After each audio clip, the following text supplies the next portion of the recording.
আজকে আমি বানাবো স্ট্রবেরি মিল্ক পুডিং। দেখুন দেখতে কত লোভনীয় হয়েছে না, খেতেও ঠিক তেমনি সুন্দর হয়।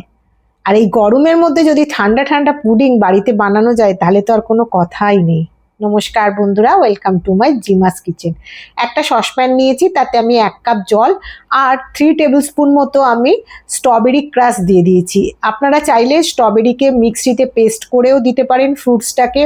যদি নাও থাকে তাহলে ফুড কালার, রেড কালার দিতে পারেন। এর মধ্যে আমি দিয়ে দিলাম 2 টিস্পুন মতো পাউডার সুগার, আর দিয়ে দেবো 1 টিস্পুন মতো আগার আগার পাউডার। এই আগার আগার পাউডারটা এখন সব জায়গায় অ্যাভেলেবেল, অনলাইনে তো পাওয়া যায়, এছাড়া মুদির দোকানে তো পাওয়া যায়। এইবার সমস্ত জিনিসগুলোকে আমি ভালো করে জলের সঙ্গে যতক্ষণ না মিক্সড হচ্ছে ততক্ষণ আমি নাড়াতে থাকবো। যখন দেখবো আমার মিক্সড হয়ে গেছে, গ্যাস জেলে আমি সসপ্যানটা গ্যাসের মধ্যে বসিয়ে দিলাম। এবার গ্যাসের ফ্লেমটা কম রেখে আমি ভালো করে এটাকে ফোটাবো। বেশ কিছুক্ষণ ফোটানোর পর দেখবেন টকবক করে যখন ফুটছে তখন 2-3টে বলক তুলবো, আর সমানে এটাকে নাড়িয়ে যেতে হবে। আর এই জেলিটা আপনারা বানিয়ে রেখেও দিতে পারেন এবং এই জেলিটা শুধু শুধুও খেতে পারেন। আমি আজকে 2 রকম মিক্সড করে বানাবো।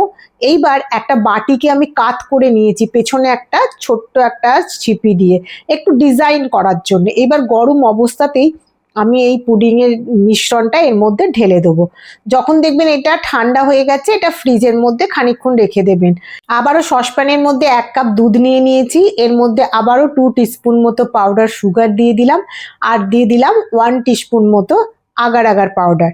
ঠিক সেম প্রসেসেই এটাকে মিক্সড করতে হবে যতক্ষণ না দুধের সঙ্গে সুগারটা আর আগার আগার পাউডারটা মিশে যাচ্ছে।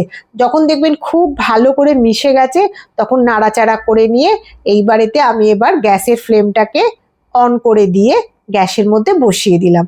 দিয়েও সেমভাবেই আমি নাড়াচাড়া করব যতক্ষণ না এটা ফুটছে। গ্যাসের ফ্লেমটা মিডিয়াম রেখেছি, দিয়ে আমি এটাকে ভালো করে নাড়াচাড়া করতে থাকবো। যেমন ওটাও আমি 2-3টে বলক তুলেছি, এইটাও ঠিক এইভাবেই 2-3টে বলক তুলে নেবো। আর বাজারেতে গিয়ে এই সমস্ত জিনিসগুলো কিনতে না প্রচুর দাম লাগে। ঘরে যদি এই সমস্ত একটু টুকটাক উপকরণ থাকে তাহলে আপনারা যে কোনো সময় যে কোনো পুডিং বানিয়ে ফেলতে পারবেন খুব সহজেই আর খুব অল্প পয়সার মধ্যে। যে কোনো ফ্রুটস দিয়েই এটা বানানো যায়। এইবার আমার এটা হয়ে গেছে। এই গরম অবস্থাতেই এটার ওপর ঢালবো না, সেই জন্য একটা স্পুনকে আমি উল্টো করে নিয়েছি, ওইটার ওপর দিয়ে আমি ওই পুডিংটা ফ্রিজ থেকে বার করে নিয়েছি, নিয়ে তার মধ্যে এটাকে আমি পুরো ঢেলে দেবো।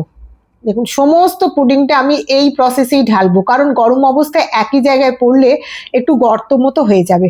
এবার আধা ঘন্টা আমি এটা ফ্রিজে রেখে দেবো। আধা ঘন্টা পর দেখুন আমি বার করেছি ফ্রিজ থেকে। এটা কিচ্ছু করতে হবে না, এই যে চাপ দিচ্ছি হাতে করে, এইরকম সাইড থেকে একটু চাপ দিয়ে দিয়ে ছাড়িয়ে নিতে হবে।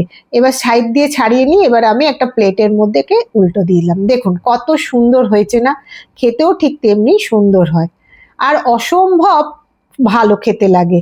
আপনারা বানিয়ে রেখে দেবেন, যে কোনোভাবে কোনো ছোট কাপেও বানাতে পারেন, যে কোনো মোল্ডে বানাতে পারেন। এইবার একটু দেখতে ভালো লাগার জন্যে আমি ব্যালকনি থেকে একটু পুদিনা পাতা ছিঁড়ে নিয়ে এসে এর ওপরে সাজিয়ে দিলাম। এবার আমি আপনাদেরকে কেটে দেখাচ্ছি। দেখুন কত সুন্দরভাবে কাটা হয়ে যাচ্ছে আর ছুরির গায়ে কিন্তু একটুও লাগেনি। এইবার আস্তে করে তলা থেকে আমি বার করে নেব।